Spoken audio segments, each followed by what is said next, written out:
जय हिंद। आज हम लोग पढ़ेंगे प्रेजेंट सिंपल टेंस का इंट्रोगेटिव सेंटेंस, जिसे क्या बोलते हैं, प्रश्नवाचक वाक्य। चलिए स्टार्ट करते हैं। Present simple tense. तो प्रेजेंट सिंपल टेंस की पहचान क्या होती है? जैसा कि मैंने प्रेजेंट सिंपल टेंस में असर्टिव और असर्टिव में क्या किया था, असर्टिव का अफर्मेटिव और निगेटिव दोनों बता दिया था। आज हम लोग क्या पढ़ेंगे, इंट्रोगेटिव सेंटेंस। क्या पढ़ेंगे? इंट्रोगेटिव, जिसे क्या बोला जाता है, प्रश्नवाचक वाक्य। और एक चीज और मैंने बताया था कि प्रेजेंट सिंपल टेंस की पहचान क्या होती है। तो देखो यार, प्रेजेंट सिंपल टेंस की पहचान क्या होती है, हूँ, हो। इसके इसके कहने का मतलब क्या है, जिस वाक्य के अंत में है, हूँ, हो आ जाएगा वो क्या कहलाएगा, प्रेजेंट सिंपल टेंस। लेकिन एक चीज और होना चाहिए उसमें, कि क्या, उसमें वर्ब नहीं आना चाहिए। वर्ब मतलब क्रिया, काम। जैसे काम क्या होता है, खाना, नहाना, अ, धोना, कपड़े धोना, नाचना, गाना, ये सब क्या है, काम है, ठीक ना।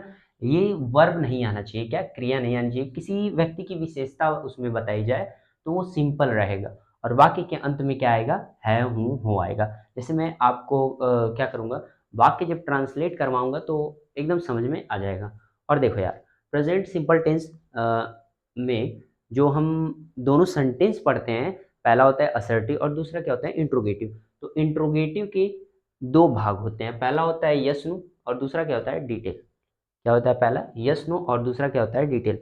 तो इसमें हम सबसे पहले क्या पढ़ेंगे, यस नो इंट्रोगेटिव सेंटेंस पढ़ेंगे। और यस नो इंट्रोगेटिव पढ़ने से पहले मैं ये जरूर विशेष बात कहना चाहूँगा कि जो असर्टिव सेंटेंस है, मतलब अफर्मेटिव और निगेटिव, अगर उस वीडियो को नहीं देखा हो तो उसको भी देख लेना, लेकिन इस वीडियो को देखने के बाद। तो चलो स्टार्ट करते हैं बिना टाइम वेस्ट किए कि यस नो इंट्रोगेटिव सेंटेंस किसे कहते हैं। सबसे पहली बात आती है कि यस नो इंट्रोगेटिव सेंटेंस किसे कहते हैं। तो जिस वाक्य में क्या हो, प्रश्न पूछा जाए उसे इंट्रोगेटिव सेंटेंस कहते हैं। और जिस वाक्य में प्रश्न जब पूछा जाता है और उसका जवाब हम किस में देते हैं, हाँ या ना में देते हैं, तो उसे क्या कहते हैं, यस नो इंट्रोगेटिव सेंटेंस। जैसे मैं कह दूं, क्या तुम छात्र हो, क्या तुम छात्र हो, तो ये क्या है, एक यस नो इंट्रोगेटिव सेंटेंस है। क्यों? क्योंकि इसका जवाब मैं किस में दूंगा, मैं बोल दूंगा हाँ, तो मैं समझ जाऊंगा कि तुम क्या हो, एक छात्र हो। अगर कह दोगे नहीं तो मैं समझ जाऊंगा कि तुम एक छात्र नहीं हो। तो इसका जवाब हम किस में दे रहे हैं, हाँ या ना में। अगर वहीं रहता डिटेल इंट्रोगेटिव सेंटेंस, मतलब इसका जवाब हमें क्या देना पड़ता, विस्तार में देना पड़ता। जैसे मैं पूछ दूं ना, तुम क्यों छात्र हो, क्या पूछ दूं, तुम क्यों छात्र हो, तो वहां तुम्हें बताना पड़ेगा कि तुम क्यों छात्र हो, है ना। लेकिन इसमें क्या बताओगे, हाँ या ना कह दोगे तो सेंटेंस खत्म हो जाएगा, मतलब बात तुम्हारी खत्म हो जाएगी। लेकिन डिटेल इंट्रोगेटिव सेंटेंस में ऐसा नहीं होता है, उसमें बात को पूरे विस्तार से बताना पड़ता है कि तुम क्यों छात्र हो, है ना। तो चलो पहले यस नो इंट्रोगेटिव सेंटेंस समझ लेते हैं, उसके बाद डिटेल इंट्रोगेटिव सेंटेंस समझेंगे। तो यस नो इंट्रोगेटिव सेंटेंस को पहचानेंगे कैसे, तो कैसे पहचानेंगे, वाक्य के पहले में क्या आ जाएगा, क्या आ जाएगा, फिर क्या आ जाएगा, सब्जेक्ट। सब्जेक्ट किसे बोलते हैं, जो किसी वाक्य में कार्य करता है उसे क्या कहते हैं, सब्जेक्ट। या मैं कह दूं, जिसके बारे में बताया जाता है या जिसकी विशेषता बताई जाती है उसे ही क्या कहते हैं, सब्जेक्ट कहते हैं, ठीक है ना। सब्जेक्ट हो गया, उसके बाद नहीं आए, आए या नहीं आए उससे हमें कोई फर्क नहीं पड़ेगा, तब भी वो क्या रहेगा, इंट्रोगेटिव सेंटेंस रहेगा, ठीक है ना। और यस नो तब भी रहेगा, अगर नहीं नहीं आएगा तो, है ना। और अंत में ये जरूर आना चाहिए, है, हूँ, हो। और यहाँ पर जाहिर सी बात है प्रश्न पूछा जा रहा है, तो यहाँ पर क्या लगाएंगे, क्वेश्चन मार्क जरूर लगाएंगे, ठीक ना। उसके बाद मैं वाक्य को पहचान के बताता हूँ, देखो कैसे। कैसे, सबसे पहले क्या मैंने कहा, यस नो इंट्रोगेटिव सेंटेंस कब होगा, जब वाक्य में क्या आ जाएगा, सबसे पहले क्या, तो ये हो गया क्या। उसके बाद सब्जेक्ट, देखो यहाँ क्या वह चोर नहीं है, तो किसके बारे में बात हो रही है, वह, और वह क्या है, एक सब्जेक्ट है ना। तो जैसा कि मैंने कहा, पहले क्या आ गया, उसके बाद क्या आ गया, सब्जेक्ट आ गया, नहीं आ गया तो कोई बात नहीं, इससे हमें कोई फर्क नहीं पड़ने वाला है। बाकी के अंत में है, हूँ, हो में से कोई एक आ गया है, ठीक है ना। और फिर क्या है, क्वेश्चन मार्क, है ना। तो इस प्रकार के वाक्य आएंगे तब हम उसे क्या कहेंगे, प्रेजेंट सिंपल टेंस का इंट्रोगेटिव का यस नो सेंटेंस है, ठीक ना, ऐसे बोलेंगे। या तो बोलेंगे प्रेजेंट सिंपल में यस नो इंट्रोगेटिव सेंटेंस है, ऐसे भी बोल सकते हैं, है ना। तो देखो उसके बाद ट्रांसलेट कैसे करेंगे, कैसे ट्रांसलेट करेंगे ये जरूर एकदम ध्यान से देखना। ये क्या है, सिंटैक्स। सिंटैक्स मतलब क्या होता है, फॉर्मूला, सूत्र या नियम, ठीक ना। क्या होता है सिंटैक्स, मतलब फॉर्मूला, सूत्र या नियम। जैसे मैथ का सवाल लगाते हो तो उसमें भी क्या रहता है, एक नियम रहता है, एक फॉर्मूला रहता है, साइन थीटा कॉस थीटा, ये सब क्या है, ये फॉर्मूले होते हैं जिसकी मदद से क्या करते हो, सवाल को हल करते हो। उसी तरह इसकी मदद से क्या करोगे, ट्रांसलेट करोगे, किसको, सेंटेंस को। तो कैसे ट्रांसलेट करोगे, देखो सबसे पहले इज एम आर में से किसी एक का प्रयोग करेंगे। अब कहोगे कि इज एम आर का कहाँ प्रयोग करेंगे, तो देखो यहाँ पर देखो, इज के साथ अगर क्या आ जाए, ही सी इट, क्या आ जाए, ही सी इट आ जाए, तो वहां पर किसका प्रयोग करेंगे, इज का। अब ही, अब हिंदी में ये कैसे आएगा, तो इसका मतलब क्या होता है, वह, और इसका मतलब भी क्या होता है, वह, और इसका मतलब भी क्या होता है, वह, और इसका अर्थ क्या होता है, मैं, इसका होता है तुम, और इसका मतलब होता है वे, और इसका मतलब होता है हम। क्या होता है, हम। तो देखो इज, ही, ही किसके लिए प्रयोग किया जाएगा, एक पुरुष के लिए किसका प्रयोग करेंगे, ही का प्रयोग करेंगे। लेकिन वही सी आ जाए तो सी का प्रयोग किसके लिए होता है, एक स्त्री के लिए प्रयोग किया जाता है। या इट किसके लिए प्रयोग किया जाता है, छोटे बच्चों, निर्जीव वस्तु या जानवरों के लिए प्रयोग किया जाता है, किसका, इट का प्रयोग किया जाता है, ठीक ना।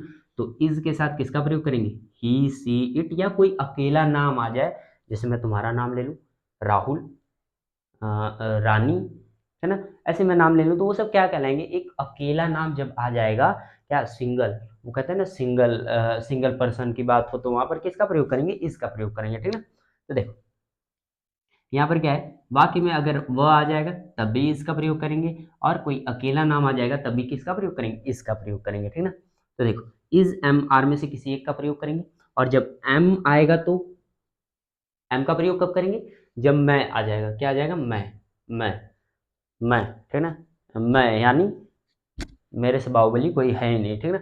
मैं, कहा मैं का प्रयोग किसके साथ करेंगे, आई, ठीक ना। आई मीन्स क्या होता है, मैं, है ना। तो एम का प्रयोग किसके साथ करेंगे, मैं के साथ, आई के साथ। और आई क्या करता है, खुद पे प्राउड करता है। तुम लोग भी प्राउड करते होगे खुद खुद पे, है ना, कि मेरे से अच्छा कोई है ही नहीं, ठीक ना। तो उसके बाद देखो फिर आर का प्रयोग, यहाँ पर क्या है, आर, आर का प्रयोग किसके किसके साथ करेंगे, तो किसके साथ, यू, यू मीन्स तुम। अगर वाक्य में क्या आ जाएगा, सब्जेक्ट तुम आ जाएगा, तो वहां पर किसका प्रयोग करेंगे, आर का प्रयोग करेंगे। फिर उसके बाद दे मीन्स क्या होता है, वे। अगर वाक्य में क्या आ जाएगा, वे आ जाएगा, तब किसका प्रयोग करेंगे, आर का प्रयोग करेंगे, ठीक ना।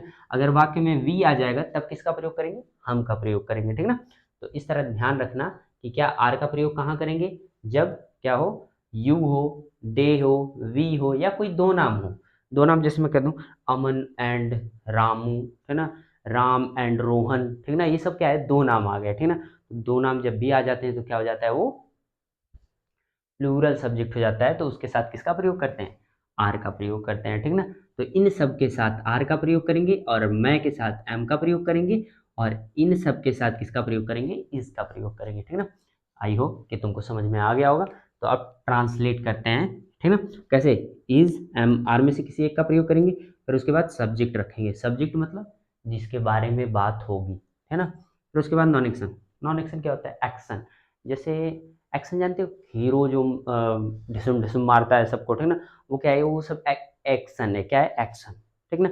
लेकिन इसमें कोई एक्शन नहीं होगा, ठीक ना, किसी के बारे में बताया जाएगा, यहाँ एक्शन नहीं होगी, मतलब कोई क्रिया नहीं होगी, ठीक ना। फिर उसके बाद ऑब्जेक्ट रहेगा तो रखेंगे, नहीं तो नहीं रखेंगे। जैसे एक वाक्य आ जाएगा सिंपल में ना, वह तुम्हारा भाई है, तो ये क्या है, यहाँ पर तुम्हारा एक ऑब्जेक्ट है, इसलिए मैंने यहाँ पर क्या रखा, ऑब्जेक्ट आएगा तो रखेंगे, नहीं आएगा तो नहीं रखेंगे।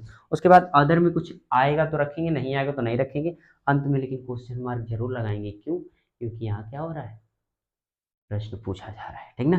तो चलो अब ट्रांसलेट करते हैं। तो इज एम आर में से सबसे पहले किसी एक का प्रयोग करेंगे, पहले वाक्य तो पढ़ लें, क्या है, क्या वह चोर नहीं है, क्या वह चोर नहीं है। तो यहाँ पर सबसे पहले इज एम आर में से किसका प्रयोग करेंगे, यहाँ वह, यहाँ किसकी बात हो रही है, एक लड़के की बात हो रही है, ठीक ना। तो यहाँ पर किसका प्रयोग करेंगे, इज का, और यहाँ पर क्या लग जाएगा, ही।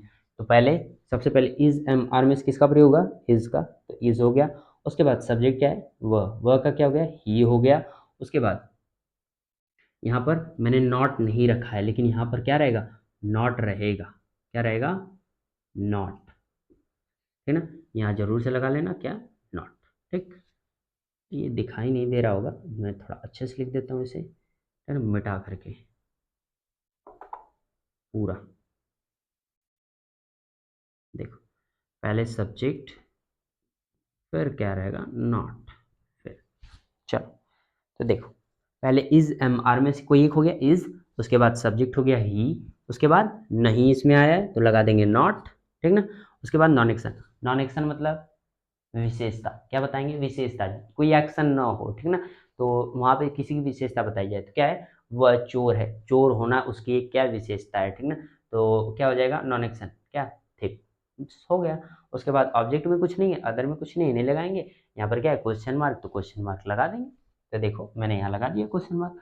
तो वाक्य क्या बना, क्या वह चोर नहीं है, तो इज ही नॉट थिप, ऐसे, है ना। अब सेकंड वाले सेंटेंस पे आते हैं। सेकंड वाला क्या कह रहा है, क्या राहुल लड़का है, क्या पूछ रहा है, क्या राहुल लड़का है।